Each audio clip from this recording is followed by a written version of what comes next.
fiscally responsible, financial geniuses, monetary magicians. These are things people say about drivers who switch their car insurance to Progressive and save hundreds. Because Progressive offers discounts for paying in full, owning a home, and more. Plus, you can count on their great customer service to help when you need it, so your dollar goes a long way. Visit Progressive.com to see if you could save on car insurance. Progressive Casualty Insurance Company and Affiliates. Potential savings will vary. Not available in all states or situations. LifeLock, how can I help? The IRS said I filed my return, but I haven't. 1 in 4 tax-paying Americans has paid the price of identity fraud. What do I do? My refund, though. I'm freaking out. Don't worry, I can fix this. LifeLock fixes identity theft guaranteed and gets your money back with up to $3 million in coverage. I'm so relieved. No problem. I'll be with you every step of the way. 1 in 4 was a fraud-paying American. Not anymore. Save up to 40% your first year. Visit LifeLock.com/podcast. Terms apply. Welcome to the chalkboard, my fellow football nerds, for episode number 228 of Chalk Talk. I'm your host, Shane Haff, and you can follow me on Twitter at ShaneHaffNFL. I'm joined today by the best co-host in the game. You've heard him on the Saturday morning spread. It is Mark Henry Jr. Give him a follow on Twitter at Mark Henry Jr. NFL. Mark, I'm glad we could get you on the show today. You know, failed that physical. We almost backed out, but we got you here with us. How you doing today? Yeah, I might have got meniscus surgery at the end of January. Maybe maybe it's so bright in my apartment here that you might not be able to see me at all. I lost my glasses this morning, can't see, but I'm still here to give quality D tackle scouting reports, and I don't know what you can trade that for. Yeah, at the end of the day, we thought we could probably just sign an equivalent co-host without the first round pick investment, but we decided to be men of our word, an organization that has honor, and so we just went with it. And now that all the Ravens fans have turned off the podcast, maybe we should dive into our defensive tackle ratings. Yeah, Jordan, but for those out there who are under a rock, Max Crosby traded to the Ravens, but then for 2 first-round picks, and then it was rescinded because Baltimore said that he failed a physical, and then they went out and signed Trey Hendrickson for 4 for $112 just now. And now Jordan Schultz is on Twitter, celebrating the Ravens, they did a good job here. It's no, they did something nobody does because you don't do that. Yeah, they 100% got cold feet and backed out. It didn't have anything to do with the physical, but that's touche. Well, it'll be interesting to see how that transpires and if it impacts other teams doing dealings with the Ravens, because there's a lot of stuff the Raiders have made a lot of signings since they allegedly traded Crosby. Yeah, it's going to be really interesting to see what the fallout is from that. I think this is a better move for them. That trade was stupid. That's why they got cold feet and backed out.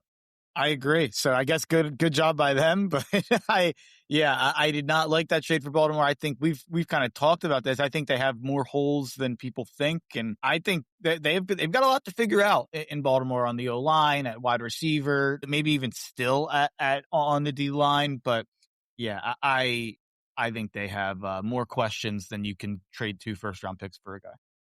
Yeah, I simply wouldn't want to be in the business of trading 2 first-round picks for a 29-year-old that has had knee injuries 2 out of the last 3 years. But the list of guys who have been traded for multiple first-round picks is a sobering list out there for those who it was floating around. But, man, it is a list that's none of these have worked. So, yeah. So, all right. Well, we didn't come here to make fun of the Ravens today, a team that we actually both enjoy pulling for, but it's not often you see a move like that play out. I was actually explaining to my son how the whole thing worked, that free agency deals will start happening Monday, but they can't officially happen until Wednesday, but it's 99.9% of the time what you hear reported on Monday happens. It just every once in a while it doesn't. And now we've got it. Now it's 2 years in a row we've had a big domino like this. Last year it was Milton Williams to the Panthers that didn't happen. This year it's Max Crosby trade. So maybe we shouldn't put much stock into it next year. I guess I saw this was the Frank Gore Eagles tenure came back up, and I think one of the Eagles reporters at some point have interviewed him about it and got him to explain his side of the story, and basically that he he signed here, and like Foles contacted him, and they were like, I guess he was friendly with Foles. Huh? And then we traded Foles the next day, and Macklin went to Kansas City, and he's like, I'm old, like I'm trying to win, like everybody's getting traded here. I don't know, Yeah. but yeah, I saw some Frank Gore Eagles talk out there, which is always fun. Yeah. Legend. Eagles legend. I need the Frank Gore jersey.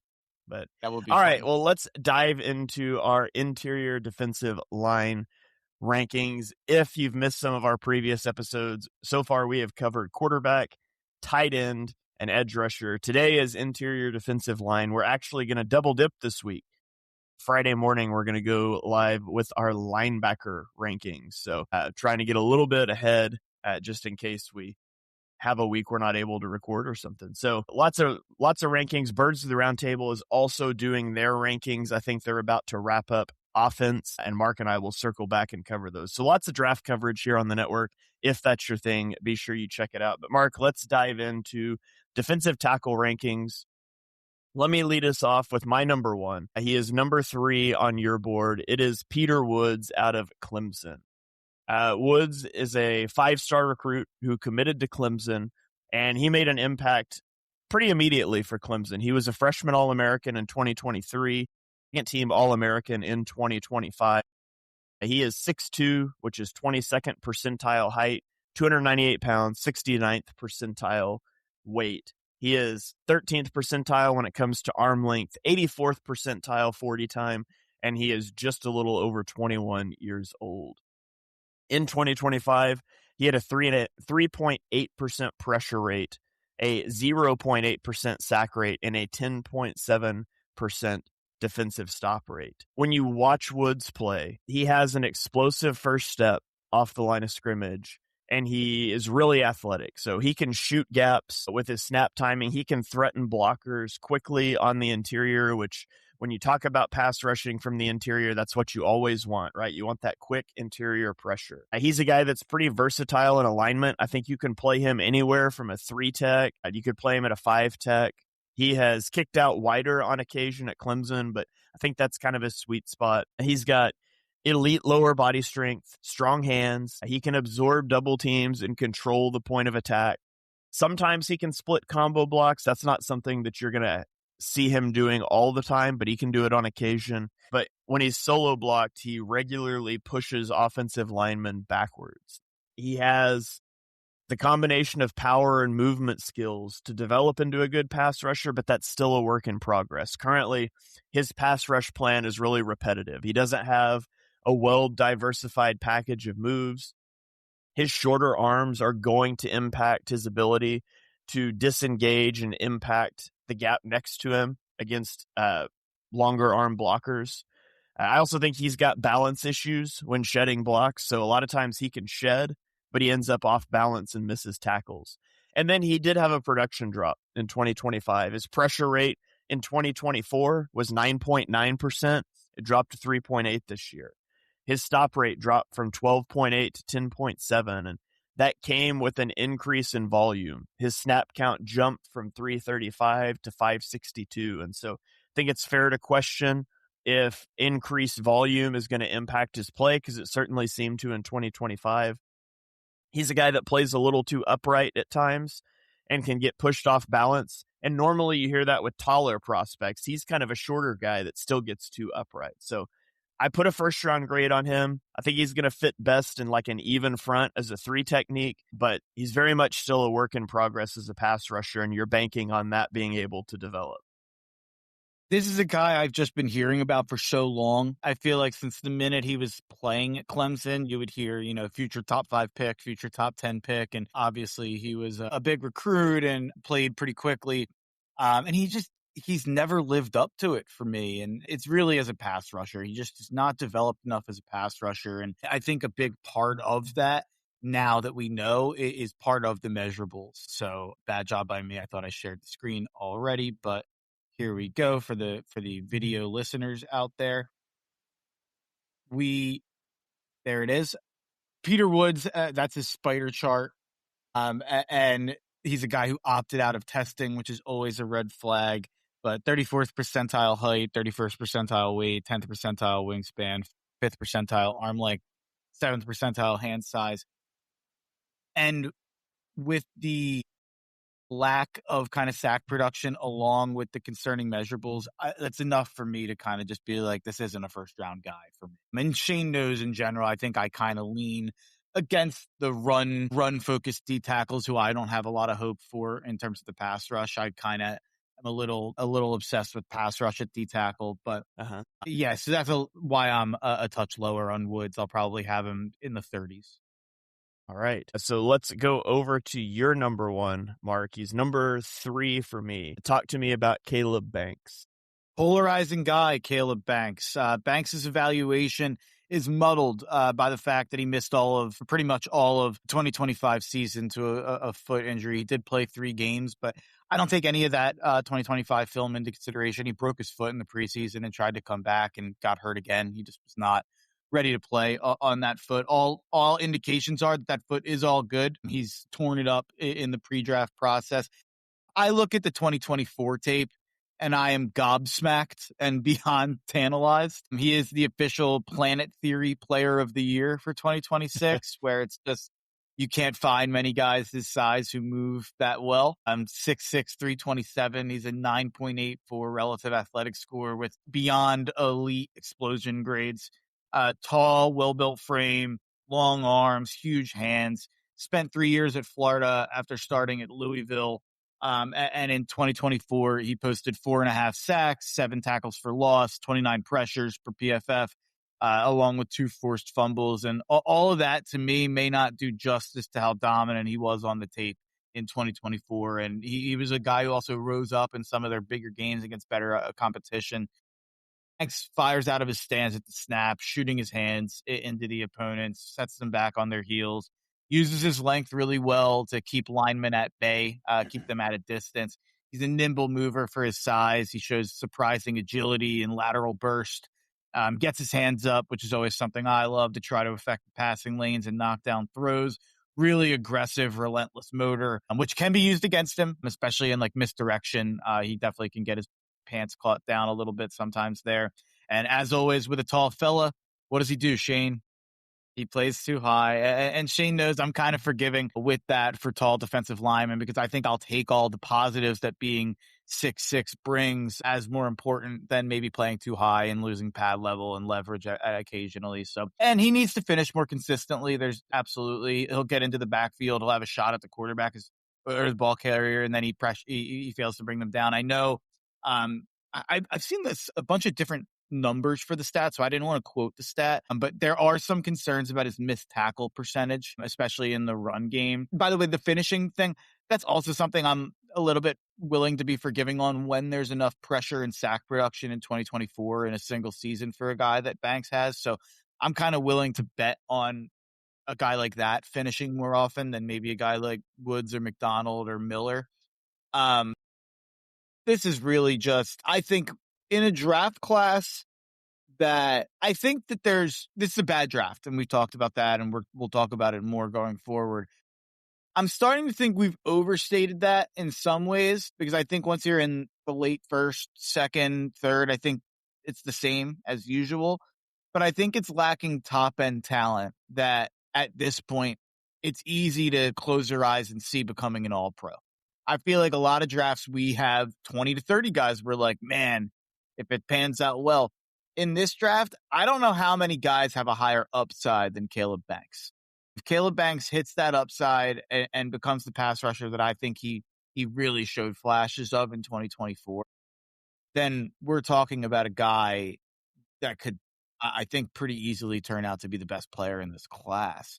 There's probably a lower floor with this guy than a lot of my other first round picks. So definitely kind of a bet on outliers, bet on a unicorn type guy here. And I'm kind of tantalized. I'm willing to do it. Yeah, I think Banks is a high variance player, or high variance outcome. Not a high variance player, but there's high variance in his outcomes. First percentile height, 95th percentile weight, 81st percentile arm length. So I knew this would be your number one as soon as I looked at him. He's got unique size and length, tremendous wingspan. You know, you mentioned But you mentioned all of it, really. Like, I think he struggles to sink his hips and anchor at times. I tagged him with a medical red flag because of the foot injury. Just don't know where it's at, and that's going to be really important for him. Like, the difference in him being a first-round pick and a day 3 pick is going to come down to those medical checks and how teams feel about that. Allegedly that it has checked out well so far, and he did like more tests in the combine than most people, and he tore apart this. Actually, I don't know if he tore apart the Senior Bowl. Yeah. So I feel pretty good about the foot. Yeah. So in 2024, he had a 12.4% pressure rate, 1.7% sack rate, 6.9% stop rate. He had 7 tackles for loss and 4.5 sacks. One thing that concerns me is, his first 2 years, he didn't really play at Louisville. He transfers to Florida. He has that breakout year in his 4th year. And then if he was coming out last year, I would have probably been a little hesitant that just like it was a 4th year breakout. A guy hadn't played a lot, but he comes back and then he doesn't really get to play anymore anyways. So even though he's in college for 5 years, he still played under 1,000 snaps. I don't think there's a lot of technical refinement there as a pass rusher. And I feel like his effectiveness wears down as games wear on. So I could see conditioning being a thing, especially at his size. So he's a guy that I have a lot of questions on, but I'm with you. He's very tantalizing as a prospect. And part of the thing you said about the snaps, and maybe this is me being a sicko, but like I almost look at that as a positive, because I'm like, him being able to show what he did in 2024 pass rushing wise with all those hurries, 4 sacks, and he only played 422 snaps. Like, that's a pretty good, pressure to snap ratio, pretty good sack to snap ratio. And even 2023, I haven't talked about it, but the pressure rate was pretty similar in 2023 to 2024. He only had 2 sacks as opposed to 4, playing like 100 less snaps. But there's also some pretty good 2023 tape out there as well. Yeah, he's one of only 2 guys that I have the stats for defensive tackle that had a double-digit pressure rate. So, and the other guy is not a guy that's in my top 5. Who is it, out of curiosity? Grayson Holton. We'll get to him. Never mind. Yeah. I shouldn't have had you say him. Yeah, he was 11.6% pressure rate, but nobody else is double-digit pressure rate. Shane just doesn't like Oklahoma. It's a shame. I try to get him on the Sooner bandwagon. Yeah. They've let me down too many times. No. All right, let's go to my number 2 then. He's number 4 for you. It's Caden McDonald out of Ohio State. So Caden McDonald was a 4-star recruit. He spent his first 2 seasons at Ohio State in a rotational role before becoming a starter and breaking out in 2025. He was an All-American, 9 tackles for loss, 3 sacks, 5.5% pressure rate. So again, as you just hear us talk about pressure rates, clearly Caleb Banks is up there. 1.1% sack rate. He had a 16% defensive stop rate, which is phenomenal. 6'2", which is 23rd percentile height, 326 pounds, 90th percentile weight, 31st percentile arm length, 40th percentile 40-yard dash, just over 21 years old. McDonald is an elite run defender. Locks down gaps, eats up double teams. He doesn't allow, you'll double team him, and he doesn't allow either guy involved in the double team to turn loose and get to the second level. He is a powerful player who keeps his feet moving through contact. He's always pushing the offensive line backward. I think he is really disciplined in his gap integrity. He displays high effort every snap in the run game. He has heavy hands that jolt offensive linemen back. He's got really good recognition in the run game, a solid get off the line of scrimmage. He's got a quick reaction to the snap, decent acceleration out of his stance. And if you notice, everything I mentioned has to do with the run game. And that's because he's not much of a pass rusher. He can push the pocket with a bull rush, but he doesn't have much in the way of refined rush reps. And in fact, it's funny. Usually linemen hate to play the run and they love to rush the passer. He has a relentless motor on rundowns, and he just kind of gives up on pass reps at times. His hand placement can be too low, which I think lets offensive linemen get into his chest.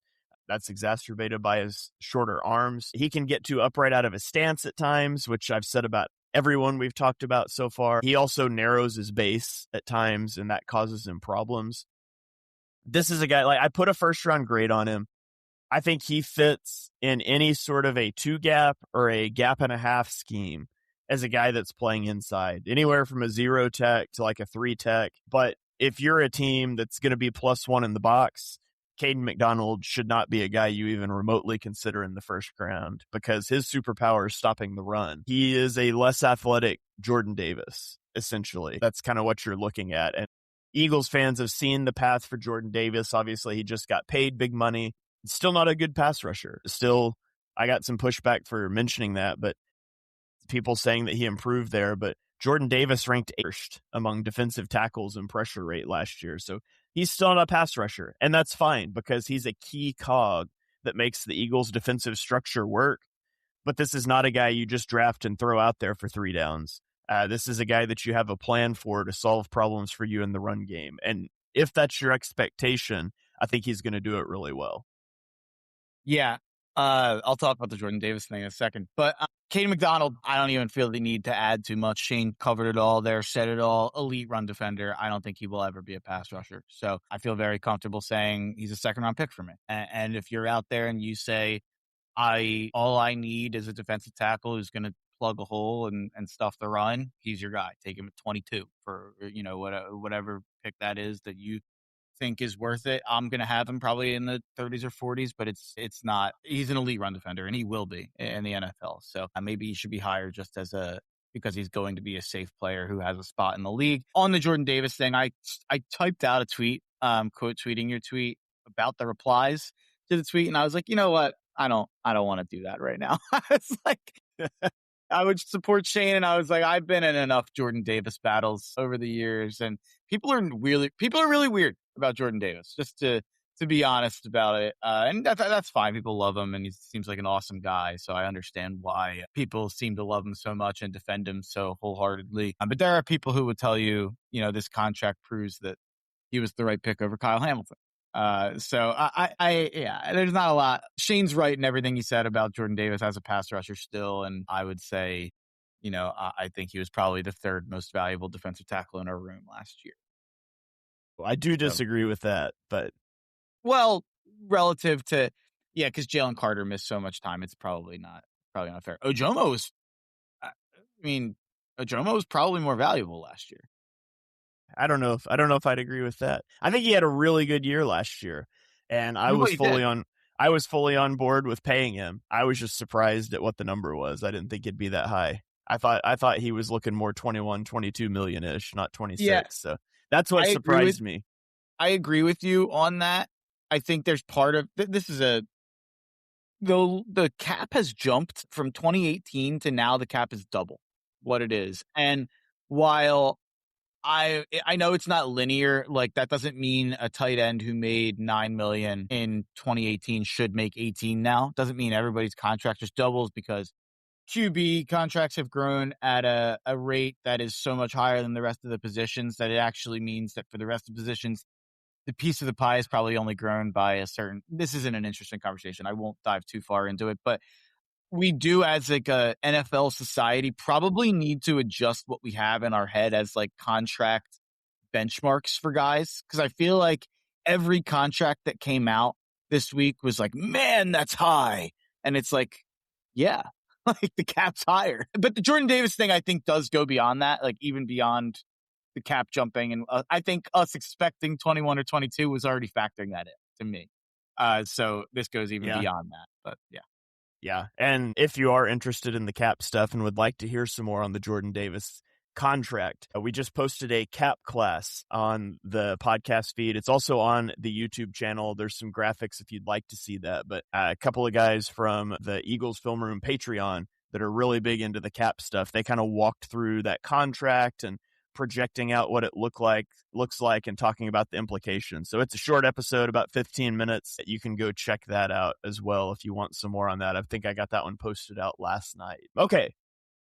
So we've angered Ravens fans. We've angered Eagles fans that liked the Jordan Davis deal and Eagles fans that didn't like the Jordan Davis deal. So let's keep rolling here and see who else we can make angry this morning. For what it's worth, I am happy we signed him, even if it's like a couple million more than more than I would hope. I'm happy he's here. I would rather have him here than not. I will just say if this leads to not keeping Jalen Carter, I will have an absolute crash out, the likes of which maybe I've never had on this YouTube network. Yeah, I totally think that is I think that is I agree. national. People know that Eagles fans are good for clicks. I also think part of it, tangent here, but I also think part of it is that Howie does listen to like anything on trade offers. So like names come up, and then I think it gets reported that a name came up and that like it turns into Howie is calling people shopping Jalen Carter.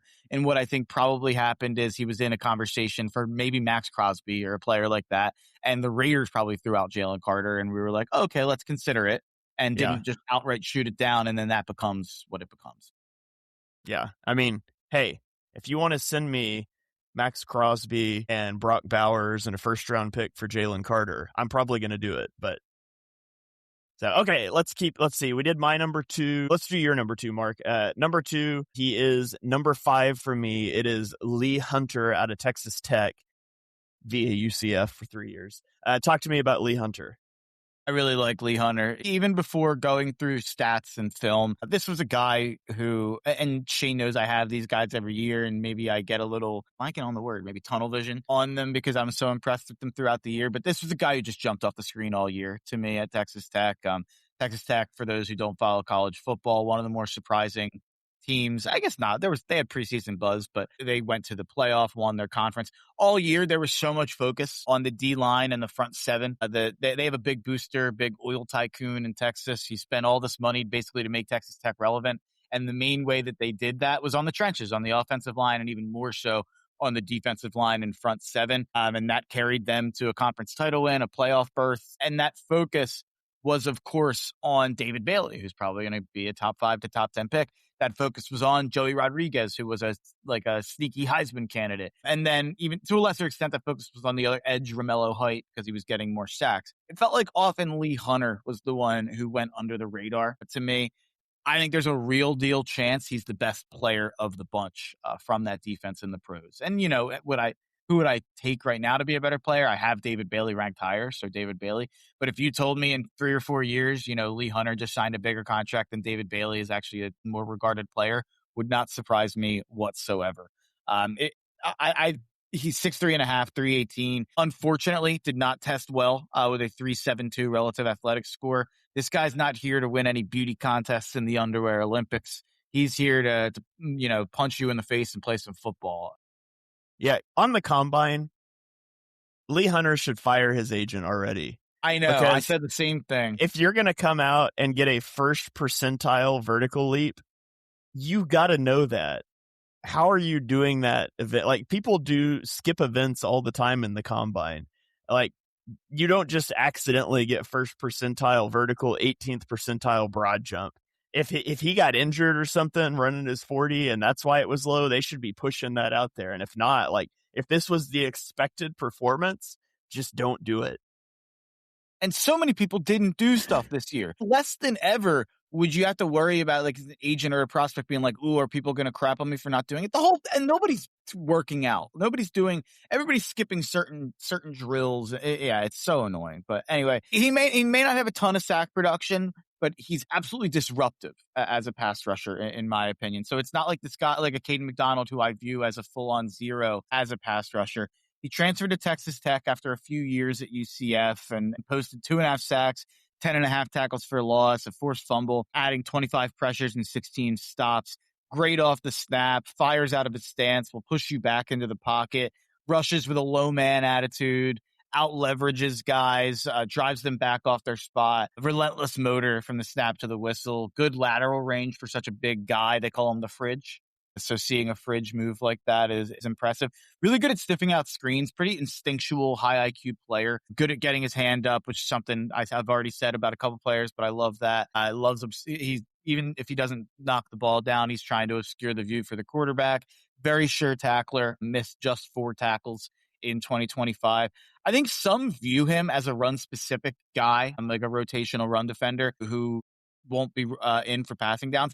I buy the disruptiveness as a pass rusher enough to leave him on the field to make even more of a difference. So I believe in this guy. He's a guy who's going to be a top 20 guy for me, even at his age. And I know that he's up there at near 24, but He's a first-round prospect.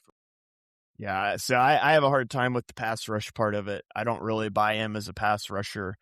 I think he's awesome in the run game, like you said. Now, he can push the pocket with power, but if you catch his power, you win the rep because he doesn't really have much off of that. And so, at his athleticism, at his athletic testing numbers, I struggle to see him developing that. So, I just kind of naturally compare him to Caden McDonald, who is more athletic. I think he fires out a little bit quicker. Either one, I think they're both really good run defenders. I think they both struggle as pass rushers. But when I stack them up next to each other, Caden McDonald just turned 21 and Lee Hunter's about to turn 24 and seems a little less athletic, although he is bigger. And so I'm not sure what his ceiling is. I think he's got a really high floor as a run defender, but I worry that that's all you're going to get from him. And so I put a second round grade on him. And I said he's an early down gap and a half or two gap scheme guy that's going to come in and really solve issues for you in the run game. But as many questions as I have about McDonald developing as a pass rusher, I have more about Hunter developing as a pass rusher. And so, but as you mentioned, not the best draft. At a certain point, I think these guys that are sure things in one aspect, you're going to see them pushed up boards because you know what you're getting out of them. And so I could see him going quite a bit higher than that. Yeah, I think I'm a little bit of an outlier in terms of the liking his pass rush and thinking that there's more to work with than others do, and thinking he's not just a run defender guy. But I think whoever you talk yourself into out of Peter Woods, Caden McDonald, Lee Hunter as kind of your guy, you're probably buying the pass rush more than consensus. So for me, that's Hunter. I think for you, that's probably Woods. For people out there that like McDonald the most, it's probably McDonald. But DT does not have a very, I think this might be the least consensus like position on the board so far. Not just that we've covered, like in general across the board. I'm trying to think of a position that's kind of less stacked because you have quarterback, everybody's going to have Mendoza. Running back, everybody's going to have Love and Price. Receiver, everybody's going to kind of have some combo of the top 5 or 6, and usually Tate and Lemon pretty high. At tight end, Sadiq's always going to be one for everybody. Edge even is pretty much like everybody's going to have Reese, Bailey, Bain in some order. Yeah. Linebacker, everybody's going to have Styles. Corner's the other one that's a little weird. Corner's weird this year, but there is like a pure CB1 for most people in Mansour Delane.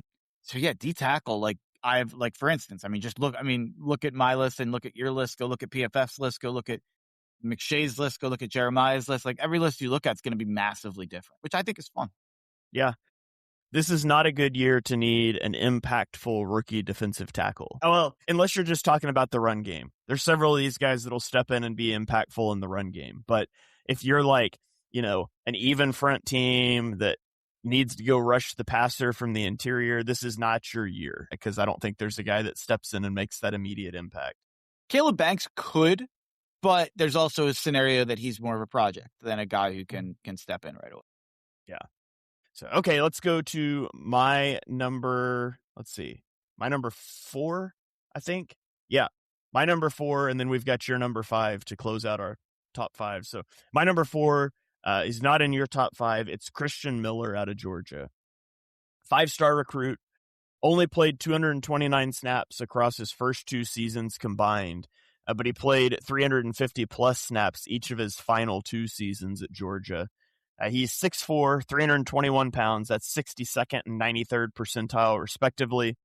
At a 43rd percentile arm length, 61st percentile 40, 21 and a half years old. In 2025, he had a 7.7% pressure rate, 0 sacks, although that looks differently from depending on where you look.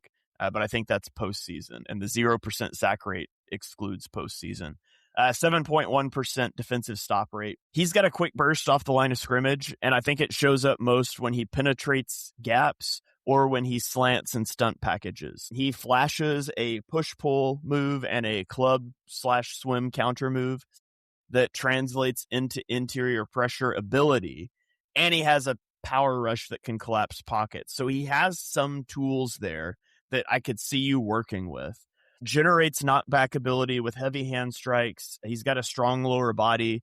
I think he takes on blocks with a wide base, and he does a good job sinking his hips to anchor. He was used mostly as a 3 technique or a 4-eye at Georgia, and I think he's got the versatility to fit in a variety of defensive fronts. He does a good job of locking out and then reading and shedding as a 2-gapper. He can penetrate as a 1-gapper, but like I mentioned, for a lot of these guys, he pops up out of his stance a lot of times, and that negates his leverage and power advantages that he should have. Maybe that's a technical thing you can just sort of coach out of him. I mentioned some of the counter moves he's flashed, but he doesn't hit those consistently. And so because of that, I mean, he's got some of these counter moves where I've said other guys don't, but his pressure rates are still low, his sack totals are still low, so there's ambiguity around his overall ceiling as a pass rusher. I think the traits are strong, but his statistical output has not matched those traits at the collegiate level. And this has been at Georgia, where there's good coaching around him. This isn't some, Pac-12 guy that the coaching is questionable. Like, he's in an NFL pipeline school, and they just haven't been able to get that production out of him. I also don't think he anticipates double teams and combo blocks well. And sometimes he lacks gap discipline against the run. And so at the end of the day, you've got a guy that I think is scheme diverse. I think he has traits as a pass rusher, but hasn't put it together. And he's got some bad habits that take away what should be some of his run defense strength. And so he ends up coming in at number 4 for me. I put a 2nd-round grade on him. I think he's a pretty scheme diverse guy, but I do think he's going to be a bit of a project as he goes along. Here comes maybe me and Shane's biggest disagreement in the entire process here. And I DM'd this to Shane when we saw each other's list. I think I'm like player to player. Like, I think my Lee Hunter to Christian Miller, if we compare like our rankings, might be our biggest gap of like player to player at a position, because I don't think Christian Miller is going to be in my top 100. Wow. I don't see it. Like, I don't get the pass rush. I don't see the bag. I don't see he's got some pressures out there. So I don't want to totally say he has no chance at being a pass rusher, but I just don't see it. And then there's also, he had a 19% missed tackle rate in 2025. So I don't even look at him as this, like, well, if the pass rush doesn't work out, he'll be an elite run defender the way I do with some of the other guys that I'm not as big of a fan of, but at least I can say, like, lock him in there. I have too many questions with Miller, and I feel like I'm weird about the Georgia guys. And like I was out on why am I forgetting his name? Michael Williams. I feel like I've been out on some of the low production Georgia guys, and sometimes it's worked for me, sometimes it's went against me. But he's a guy who is probably, I mean, easily, if I went through and clicked out my top 100 guys on PFF, he would easily be the highest ranked guy on PFF who's not in my top 100, I imagine, at 37. So I'm out on a limb there a little bit. I've just now went through a couple times too, and I'm good. I'm passing. All right. Fair enough. But I only have 60 tackles in my top 100. So it's not, he would be DTs. Yeah. All right. So talk to me about your number 5. He was going to be my honorable mention, but you snagged him up already. Grayson Halton out of Oklahoma, Mark.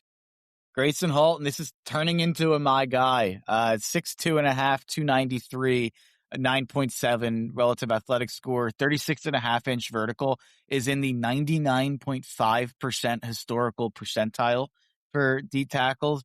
For context, that's higher than guys from last year's draft class, like Jahdae Barron, who went in the first round as a corner, Craig Woodson, who started at safety for the team who went to the Super Bowl, Kyle Monungai, starting running back, and Woody Marks, who also started at running back, which is pretty unbelievable at defensive tackle. 97th percentile for DTs in the 40. There's some great Senior Bowl footage from this guy, by the way. Just some awesome, just tearing guys apart and hurting their draft stock play by play out there. And, I'm sure if you were an interior O lineman, seeing Grayson Halton do these crazy like stunts and move arounds in these drills, like most people just like get down and then go. He was like getting down and like moving around and twisting and doing stunts and stuff. I'm sure like the interior line was like, what the heck, man? Like, this guy's already so quick and so fast. And now he's doing this type of stuff. Violent pass rusher with a great spin move, has a few other moves in his bag that he really did show out and show off at the Senior Bowl. He had 7 tackles for loss, 5 sacks, led the team in pressures and hurries last year as a captain on the best defense in the SEC for the Sooners. In 2024, he had 4 sacks and led the team in pressures as well. I crossed that over. He was 3rd in pressure rate among DTs overall in the sport in 2024, behind Derek Harmon, who was a stud in the NFL last year, and TJ Sanders, who I'm not sure how he played in the NFL last year. I didn't follow up on that, but Harmon was good. But yeah, he was number 3 in 2024 in pressure rate and DTs, behind only guys who went pretty high in last year's draft. Explosive off the snap, plays with real leverage, disruptive traits, quick hands, active feet, really good motor, strong motor. And despite being a minor size outlier, he actually, I think people thought he was going to, I think people thought it was going to be worse in terms of his size. I think he came in a little heavier and maybe even a little taller than people were expecting. I think he might have been listed 6'2" at Oklahoma. So people were like, is he going to be like 6'1" or like 6'1.5"? And he came in at like 6'2.5". And I think he beefed up a bit for it at 293, but it still didn't cost him his athleticism. So really good combine in terms of everything, because he's only like 41st percentile weight wise. And the way people were talking about him a couple of weeks ago was like, oh man, like this guy might be like 20th percentile in weight. So pretty close to average at this point. He's actually like the exact same size as Kobe Turner, who has thrived inside for the LA Rams. And Kobe Turner was undersized and 24 years old with 1 year of production, or else I would call Halton a poor man's Kobe Turner. But poor man's Kobe Turner was Kobe Turner as a prospect. So exact same height and weight, exact same length, arm length, exact same wingspan. So there's a lot to compare with Halton and Turner. He's a power-packed interior defender, plays stout, wins leverage battles. He's also able to get skinny and quickly penetrate gaps. He can be inconsistent maintaining run fits and can be taken out of the run game a bit. He might be just a pass rusher, maybe a rotational pass rusher with some game. But again, like the reason that I would say maybe I'm even too low on him at DT5 is because if he can develop into being a guy who can play against the run, then you have a potential game wrecker. If you're able to leave him on the field at all times, or at least a lot of the time, I think that the pass rush stuff is real, and I think it has game wrecker potential. Yeah, 11.6% pressure rate this year, 1.9% sack rate, 11.9% stop rate. I think it all comes down to runability, undersized, really short arms, and doesn't often, like, he's slow to recognize blocking schemes sometimes. He gets scooped out of his gap, struggles to disengage once he's blocked. And if like his hand usage isn't always the best in terms of timing and placement. So all those problems stack up when you talk about being a run defender. As a pass rusher, he's legit.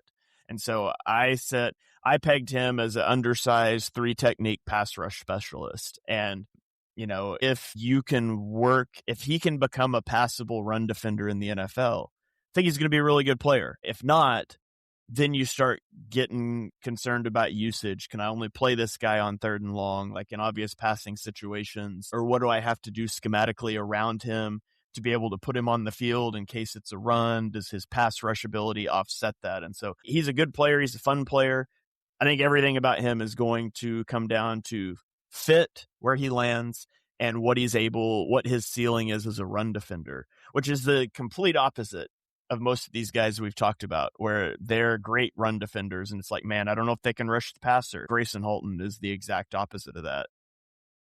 Which makes him interesting. And I think it makes him a little unique in this class, as if you are looking for some pass rush juice up the middle, he's your guy on day 2. I could see him kind of jumping up the board a little bit because of that. Yeah, absolutely. So, okay, that takes us through our top 5s. And so to recap from 1 to 5, I have at number 1, Peter Woods, Caden McDonald, number 2, Caleb Banks, number 3, Christian Miller, number 4, Lee Hunter, number 5. Mark has at number 1, Caleb Banks, number 2, Lee Hunter, number 3, Peter Woods, number 4, Caden McDonald, and number 5, Grayson Halton. And so that is our top 5. Mark, is there anybody that you want to honorable mention, shout out before we get out of here? Yeah, just my last guy, my DT6. He'll be he'll be at the back end of the top 100, like probably the 90s. Daryl Jackson out of Florida State, 6'5.5", 315, just massive dude, and similar to kind of Halton and why am I forgetting the name? Banks. It's all about the 2024 tape. I guess that's more about Banks. But he had 5 sacks in 2024 and a whole ton of pressures. You look at the rest of his tape and you think he's like a run-only defender guy. But in 2024, it did seem like he had real pass rush shoots, long arms and wingspan. He actually has the longest wingspan and largest hands of any D-tackle prospect ever, Daryl Jackson. So big arms and hands, good for him. 2-time transfer who had to sit out 2023, which also hurts kind of the amount of film and tape you have on him, especially of recent. And he is a very good run defender, so I do think he'll have a spot in the league. And I think with him, there might be some untapped pass rush juice when you go back and look at 2024. Yeah. All right. Fair enough. Yeah. He got caught up in eligibility stuff that the NCAA basically changed the rules after he had to sit out a season. So kind of an unfortunate situation there for him. Honestly, kind of unfortunate what college football's developed into, but that's a conversation for another show. I will honorable mention Dominique Orange from Ohio State. Again, another big run stuffer. Well, he's not that tall, 6'2", but 322 pounds, 54th percentile arms, 4-star recruit that went to Iowa State, was a steady presence on their defensive line for 4 straight seasons. He's 22 years old, can't rush the passer, but really strong anchor in the run game. Delivers force at first contact, jolts interior offensive line backwards. He played in both even and odd fronts at Iowa State, can function in both, which makes him pretty scheme diverse. High motor player. He'll work laterally down the line to the play side through contact. He's got quick reaction time, which does make it hard to reach block him. But, just like a lot of these types of guys, really limited pass rush ceiling. He only has 1 sack in 4 years. He'll push the pocket with power, but he doesn't win with quickness. He doesn't win with counters. He's an inconsistent finisher. It's not effort related, but he didn't finish tackles well at times. So if you need a run stuffer, and Caden McDonald is off the board, Christian Miller is off the board, Dominique Orange is a guy that you could probably take on day 3 that can just clog the middle for you.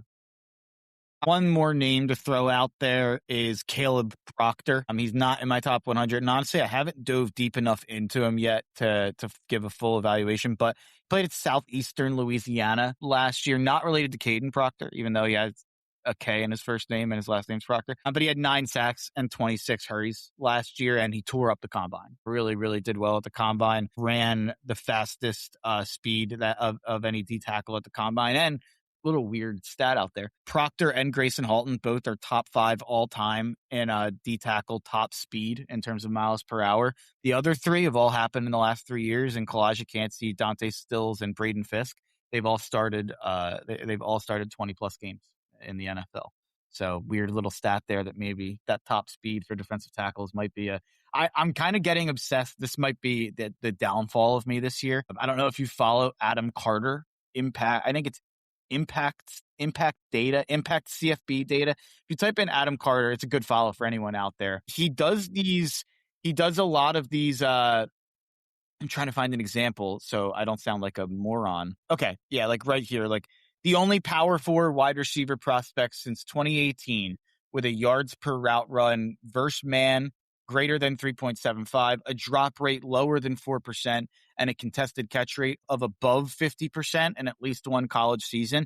And it shows like, here are all the names. And it's always like, so for this one, it's Devontae Smith, T. Higgins, Tet McMillan, 3 guys who have all turned out really well. And the rookie is Jordan Tyson. So it's always being like, this is an extremely specific niche. They have to hit these qualifiers. And everyone who's ever hit all of these qualifiers has been really good. And I'm kind of getting a little, I'm probably overrating players when they hit some of these quotas that this guy's making up, but they're good quotas. I'll send it over to you. It's a fun follow. That's like always makes me think of the movie Little Big League. Have you ever watched that? Yeah, I know exactly what you're going to say. It's like he's leading the MLB in batting average versus left-handed pitchers in odd-numbered innings on Tuesdays in north a dome. Of the Mendoza or north of the Mason-Dixon line. Yeah. Yeah. So, All right, well, last thing we'll mention here, Mark, before we get out of here, the Eagles and what their defensive tackle room looks like. So obviously they just re-signed Jordan Davis. They have Moro, Ojimo, Jalen Carter. They drafted Ty Robinson last year, although I think at this point it's fair to say he was a pretty massive disappointment as a rookie for an early 4th-round pick. And then they have Byron Young, who I thought was really poor for most of the year. I will say he played a little better down the stretch. And so when you're talking about where the Eagles might go in the draft, I don't think defensive tackle is somewhere they would go early because they do have a trio of guys they're really comfortable playing a lot of snaps right now. But I think Howie is always looking to add guys through the trenches. So if there's somebody there that they really loved on day 2, I could see him doing it. I could see him making a day 3 pick. But I don't anticipate the Eagles really being heavily involved at defensive tackle in the draft. Do you see it any differently? I agree, especially normally I'd say leave it more open-ended with Howie, especially on the trenches. He's always looking at those positions. But when you look at the fact that you could make real arguments to draft receiver, depending on the next couple of days, tight end, offensive tackle, interior line, edge, and safety, those are all pretty big needs. I would say the first 3 picks have to come from those 6 positions pretty unequivocally, in my opinion. So you don't want to pigeonhole yourself too much, but D tackle, corner, linebacker are 3 positions that I would say day 1, day 2, I'm good. Yeah. Oh, okay. I was going to say, I am not okay with taking a linebacker, but you're saying don't. That's what I'm saying. Yeah. I don't want us to even really consider the D tackle, linebacker, corner. You could probably, you could I'll throw in quarterback, running back. So tackle, linebacker, corner, QB, RB. I don't want us to even cross them all off the big board. Yeah.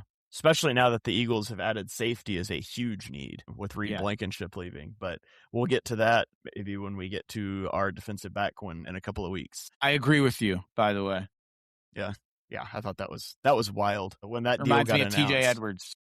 Yeah, that's a good shout. All right, well, that is going to do it for this one. Thank you for joining us for episode number 228, I think it was, of Chalk Talk. If you enjoyed the show, if you enjoy our draft rankings, give us a 5-star rating and review. Share the podcast with a friend, maybe a fellow draft sicko, even if they're not an Eagles fan. They can get all of our draft content. The Birds of the Round Table also doing their draft content. Lots of other stuff coming up on the network. Johnny and I are going to be doing a show later today, talking through free agency moves so far. Like I said, we had the Cap Class premiere episode out, talking about the Jordan Davis extension last night. So lots of content coming your way. Stay tuned here throughout the offseason on the Eagles Pinpool Network. You can follow us on Twitter. I am at Shane Half NFL. He is at Mark Henry Jr. NFL. And we will catch you guys next time.